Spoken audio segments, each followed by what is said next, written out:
Sharq Turkiston Ma'arif va hamkorlik jamiyatida oylik suhbat yig'ini o'tkazildi. Turkiyada faoliyat olib berayotgan Sharq Turkiston Ma'arif va hamkorlik jamiyatining markazida jamiyatning uyushtirishi bilan 12 oylik suhbat yig'ini o'tkazildi. Sharq Turkiston Ma'arif va hamkorlik jamiyati har oyning 5-dagi shanba kunlari oylik suhbat yig'ini o'tkazib kelmoqda.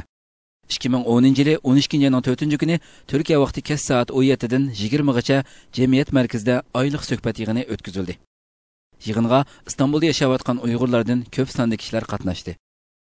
Yig'inga Sharq Turkiston Ma'arif va hamkorlik jamiyatining bosh kotibi doktor Olimjon riyosatchilik qildi. Assalomu alaykum va rahmatullohi va barakatuh. Her ayninki birinci şembe günü Sharq Turkiston Ma'arif va hamkorlik jamiyatininki merkezide ilip berayotgan aylık söhbetimizni başlaymiz.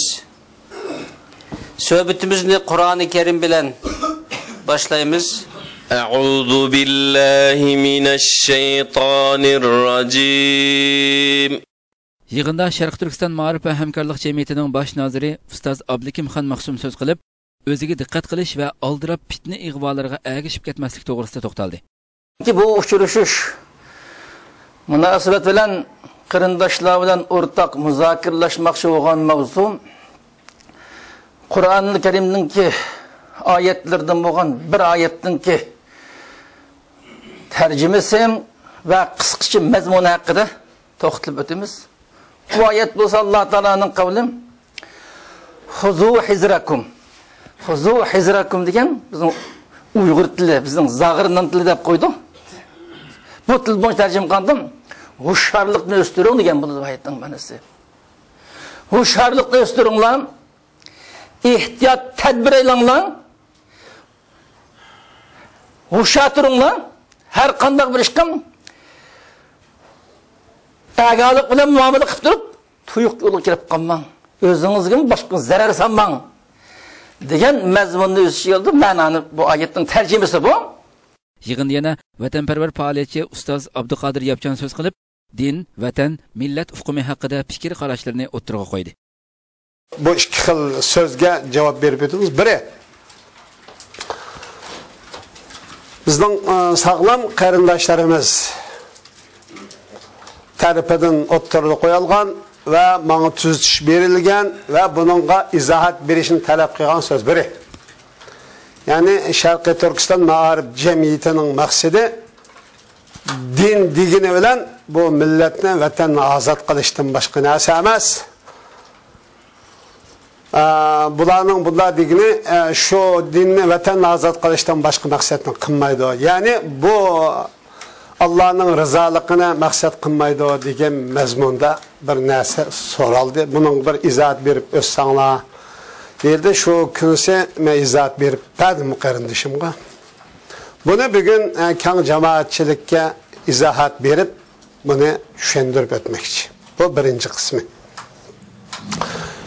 Yani biri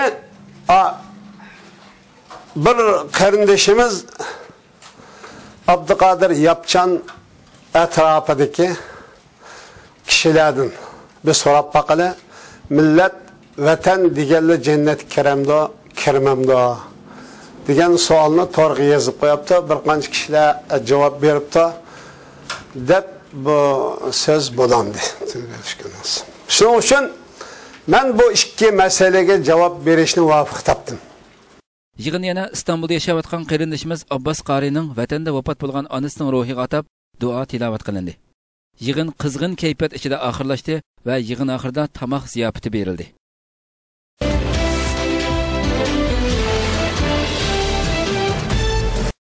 Sharq Turkistonda 300 million tonna temir zapisi bayqaldi. Sharq Turkistonning Toshqo'rg'on rayonidan 300 million tonna temir zapisi bayqaldi. Geologiya va neft qidirib tekshirish idorasining bildirishicha, Toshqo'rg'on rayonidan 300 million tonna temir zapisi bayqalgan. Buning ilgari e'lon qilingan manbalarga asoslanganda Toshqo'rg'onda 1 milliard 500 million tonna temir zapisi bayqalgan edi. Geologiya va neft qidirib tekshirish idorasi buningdan ilgari Tangri tog'larining g'arbiy qismida 2 milliard tonna temir zapisi mavjudligini bildirgan edi.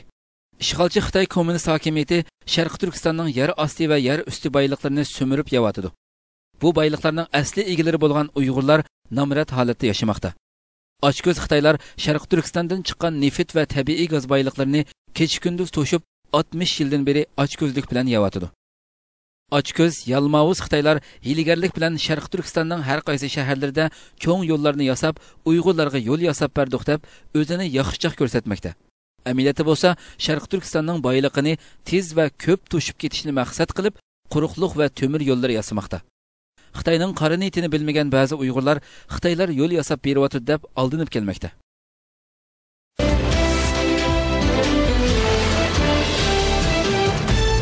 Xitoyning internet urushida Google'ga hujum qilganligi fosh bo'ldi. WikiLeaks torbati e'lon qilgan Amerika maxfiy xat cheklarida 2010-yilning boshida internet izlash torbati bo'lgan Google'ning hujumga uchrashidan Xitoy Kommunistik partiyasining javobgar ekanligi bildirildi. Birinchi oyda Amerikaning Beyjingdagi bosh elchixonasidan avatilgan maxfiy hujjatda muhim bir manbaning bildirgan ma'lumotga qaraganda Google'ning hujumga uchrashi Xitoy Kommunistik partiyasi tomonidan elib berilganligi bildirildi. Maxfiy deb turga ayrilgan bu hujjat yakshanba kuni WikiLeaks tomonidan e'lon qilindi. Xitoyning kompyuter haykerlik strategiyasi haqida ma'lumot bergan uchurlarda Xitoy harbiylarining vatansuyar kompyuter hakkerlar bilan zich hamkorlik ichida ekanligi ko'rsatildi. Maxfiy hujjatda bildirishicha, Xitoy armiyasi bilan hamkorlashayotgan kompyuter hakkerlar guruhining Amerika idoralarining kompyuterlariga va mudofaa shirkatlariga ko'p qatim internet hujumi elib borganligi bildirildi.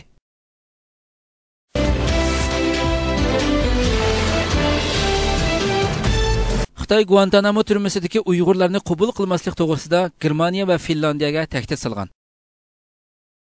Amerika Tashqi ishlar ministrligining maxfiy xatchak va hujjatlarini oshkorlab, dunyodagi nurg'un davlatlarni talash tortishga solgan WikiLeaks torbati Amerika diplomatlarining Xitoyga aloqador ba'zi uchurlarni oshkorladi. WikiLeaks torbatida Xitoyga aloqador uchurlarga qaraganda, Xitoy Amerikadan Guantanamo turmasidagi Uyg'urlarni qaytarib berishni talab qilgan. Ammo Amerika buni rad qilganda Xitoy buningga qattiq ochiq kelgan.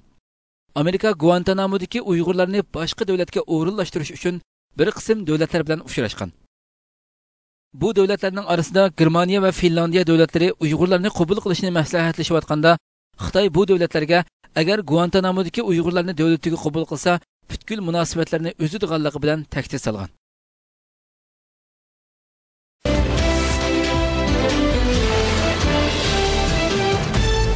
Xitoy agar urushga qatnashsa 100 yil chekinib ketadi. Janubiy Koreyada turishliq Amerika armiyasining sobiq qo'mondoni Bell 12-oyning 3-kuni Janubiy Koreya poytaxti Seulda so'z qilib, Shimoliy Koreyaning ig'vogarchiligiga taqobil turishda qurolli kuchidan boshqa tanlash yo'q degan.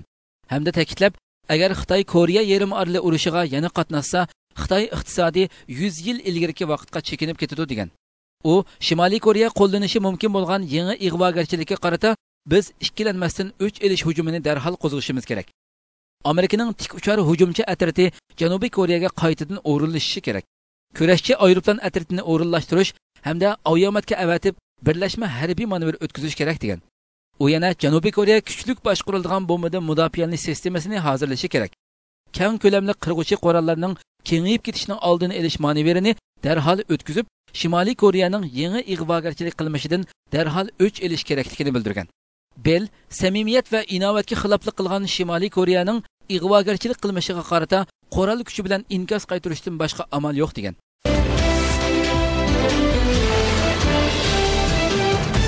Misrdagi parlament saylamida odam o'ldirish voqeasi yuz berdi. Misrda elib berilayotgan umumyuzlik parlament a'zolari saylamining dastlabki kunida voqea yuz berdi. Misrning har qaysi shahar va rayonlarda yuz bergan voqealarda ba'zi manbalarga qaraganda 2 kishi, ba'zi manbalarga qaraganda 3 kishi o'ldi. Misr axborotlarining bergan ma'lumotlariga qaraganda poytaxt Qohiraning Matariya rayonida mustaqil nomzod bo'lib saylamga qatnashgan Sayyid Abu Amrining o'g'li Muhammad Abu Amri Al-Arish shahrida Milliy Demokratiya partiyasining qurg'uvchisi Husayn Salama Zari o'ldirilgan. Ba'zi manbalar Munifiya shahrida bir kishining o'ldirilganligini ilgari surdi. Butkul Misr davlatining har qaysi shaharlarida yuz bergan urush jadallarida o'nlagan kishining yaralanganligi ilgari surildi.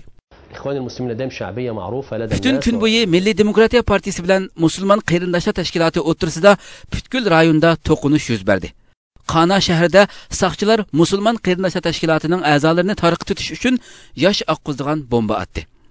İskandariya va Kafri Shayx shaharlaridagi saylom markazlarida musulmon qarindoshlar tashkiloti a'zolari bilan soqchilar o'rtasida to'qinish yuz berdi. Misr soqchi doiralari vaqa chiqargan 20 kishini tutqun qilganligini bildirdi. Saylom beltini sanash markazlarida to'qinish davom qilganligi ilgari surilmoqda.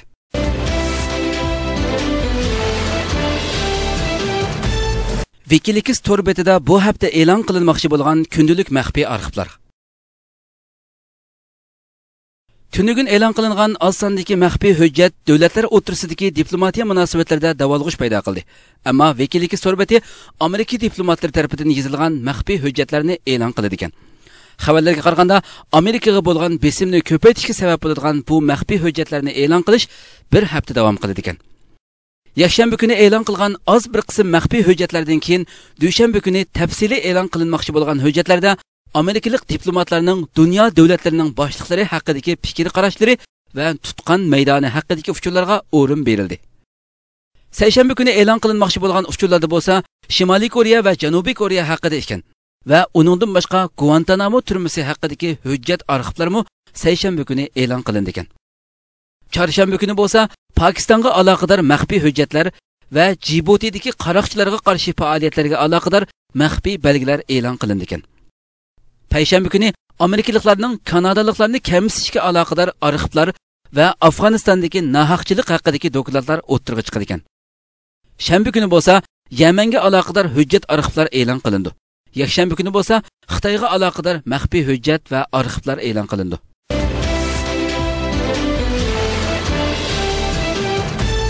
Rossiya soqchi taraf tuyuqsiz Xitoylar yotoq rayonini tekshirdi. 12 ayning 1-kuni Rossiya Federatsiya ko'chmanlarni boshqarish idorasi Moskva soqchi taraf navbati birlashib harakat qilib, kechida tuyuqsiz Xitoy oqqulari o'ltirgan yotoq rayonini tekshirib, munosabatli guvohnomalari kam bo'lgan 50 dan ortiq Xitoy oqqularini qo'lga olgan. Rossiya axborot vositalari buni bas-basda xabar qildi hamda munosabatli rasmlarni tarqatib o'tgan bo'lib, bu Xitoy torbatlarida intayin keskin inkos paydo qilgan va Rossiya soqchi doiralarini ayblashgan. Bir qancha Xitoy muxbiri Xitoyning Rossiyada turishliq elchixonasini ziyorat qilganda, elchixona taraf navbatda munosabatli uchurlarni tekshirib, amaliylashtirib atganligini bildirgan.